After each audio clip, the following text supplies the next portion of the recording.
महिलाएं विकास और देश सेवा के हर क्षेत्र में बढ़ चढ़कर योगदान दे रही हैं।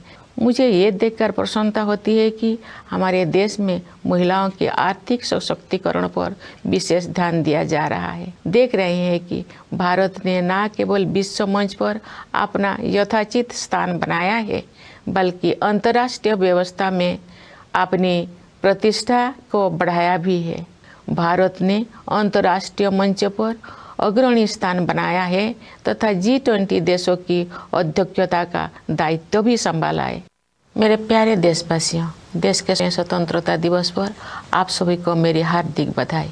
ये दिन हम सब के लिए गौरवपूर्ण और पावन है। चारों ओर उत्सव का वातावरण देखकर मुझे बहुत प्रसन्नता हो रही है।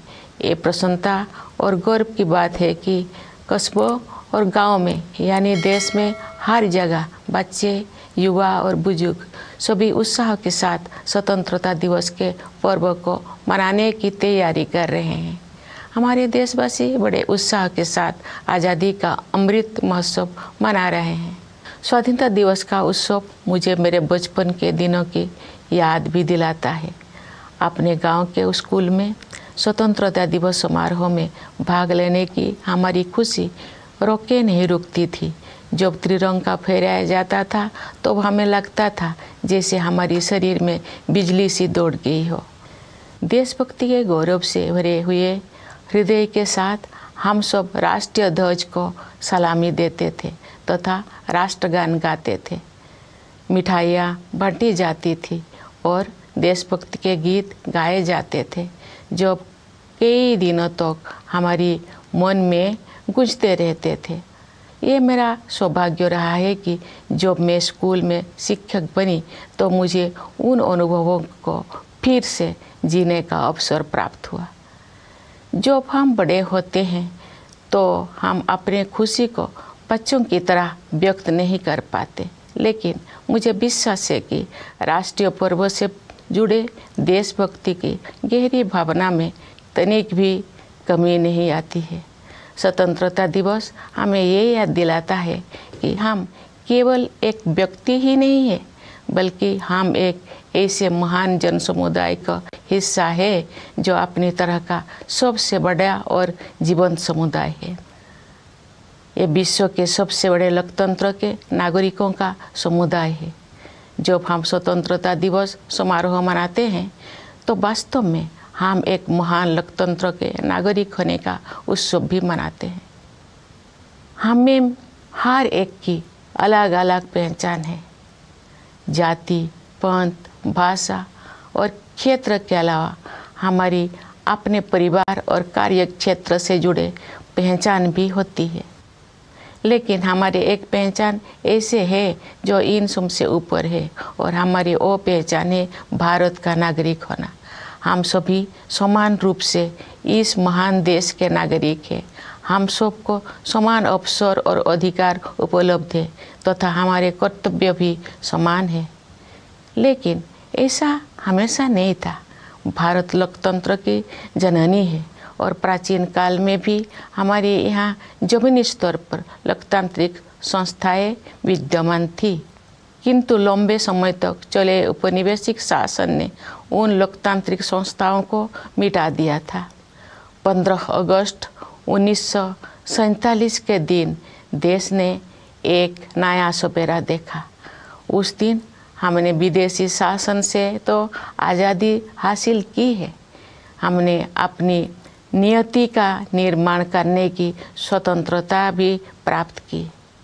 हमारी स्वाधीनता के साथ विदेशी शासकों द्वारा उपनिवेशक को छोड़ने का दौर शुरू हुआ और उपनिवेशवाद समाप्त होने लगा। हमारे द्वारा स्वाधीनता के लक्ष्य को प्राप्त करना तो महत्वपूर्ण था ही, लेकिन उससे भी अधिक उल्लेखनीय है हमारे स्वाधीनता संग्राम का अनोखा तरीका। महात्मा गांधी तथा अनेक असाधारण एवं दूरदर्शी विभूतियों के नेतृत्व में हमारा राष्ट्रीय आंदोलन अद्वितीय आदर्श से अनुप्राणित था।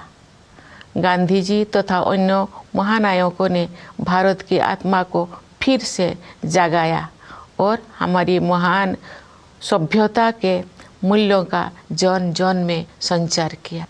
भारत के ज्वलंत उदाहरण का अनुसरण करते हुए हमारे स्वाधीनता संग्राम की आधारशिला सत्य और अहिंसा को पूरी दुनिया के अनेक राजनीतिक संघर्षों में सफलतापूर्वक अपनाया गया है। देख रहे हैं कि भारत ने न केवल विश्व मंच पर अपना यथाचित स्थान बनाया है, बल्कि अंतर्राष्ट्रीय व्यवस्था में अपनी प्रतिष्ठा को बढ़ाया भी है। अपनी यात्राओं और प्रवासी भारतीयों के साथ बातचीत के दौरान मैंने अपने देश के प्रति उनमें एक नया विश्वास तथा गौरव का भाव देखा है। भारत पूरी दुनिया में विकास के लक्ष्यों और मानवीय सहयोग को बढ़ावा देने में महत्वपूर्ण भूमिका निभा रहा है। भारत ने अंतर्राष्ट्रीय मंच पर अग्रणी स्थान बनाया है तथा G20 देशों की अध्यक्षता का दायित्व भी संभाला है।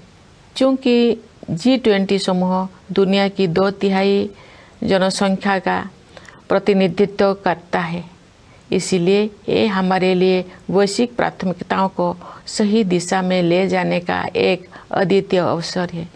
G20 की अध्यक्षता के माध्यम से भारत व्यापार और वित्त के क्षेत्र में हो रही निर्णयों को न्याय संगत प्रगति की ओर ले जाने में प्रयासरत है।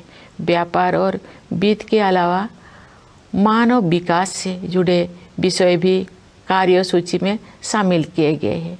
ऐसे कई मुद्दे जो पूरे मानवता के लिए महत्वपूर्ण है और किसी भौगोलिक सीमा से बंधे हुए नहीं है। मुझे विश्वास है कि भारत के प्रभावी नेतृत्व के साथ G20 के सदस्य देश उन मोर्चों पर उपयोगी कार्रवाई को आगे बढ़ाएंगे। भारत महिलाएं विकास और देश सेवा के हर क्षेत्र में बढ़ चढ़कर योगदान दे रही हैं तथा राष्ट्र का गौरव बढ़ा रहे हैं। आज हमारी महिलाओं ने ऐसे अनेक क्षेत्रों में अपना विशेष स्थान बना लिया है जिनमें कुछ दशकों को पहले उनकी भागीदारी की कल्पना भी नहीं की जा सकती थी। मुझे ये देखकर प्रसन्नता होती है कि हमारे देश में महिलाओं के आर्थिक सशक्तिकरण पर विशेष ध्यान दिया जा रहा है। आर्थिक सशक्तिकरण से परिवार और समाज में महिलाओं की स्थिति मजबूत होती है। मैं सभी देशवासियों से आग्रह करती हूँ कि वे महिला सशक्तिकरण को प्राथमिकता दें। मैं चाहूँगी कि हमारी बहनें और बेटियाँ साहस के साथ हर तरह की चुनौतियों का सामना करें और जीवन में आगे बढ़ें। महिलाओं का विकास स्वाधीनता संग्राम के आदर्श में शामिल है।